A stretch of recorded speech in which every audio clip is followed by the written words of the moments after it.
အားလုံးပဲမင်္ဂလာပါရှင်ဒီကမိတ်ဆက်ပေးမှာကြတော့ငမိုးရိပ်နှစ်လမ်းအပိုင်းနှစ်မှာရှိရဲငားလွာခန်းလေးနဲ့မိတ်ဆက်ပေးသွားမှာဖြစ်ပါတယ်ရှင်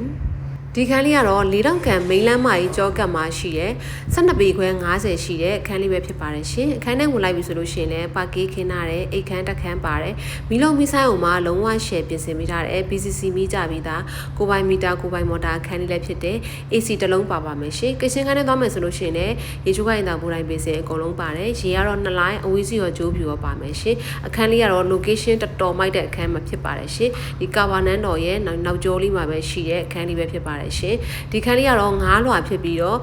ဗန်ကျိတ်လိုချင်တဲ့ customer လေးတွေအတွက်လည်းဗန်ကျိတ်ရပါတယ်ရှင်အခန်းလေးရဲ့ခေါ်စီလေးကတော့1290ညီနိုင်လေးပဲဖြစ်ပါတယ်ရှင်စိတ်ဝင်စားလို့ဆက်သွယ်ခြင်းတော့ညီမတို့ရဲ့ကစ်ကရီရဲ့ estate ကိုဆက်သွယ်ဆောင်စမ်းမြင်နေပါတယ်ရှင်အခန်းလေးကတော့သူ့မတူအောင်ထူးခြားပြင်ဆင်ပေးထားတဲ့အခန်းလေးပဲဖြစ်တာမို့လို့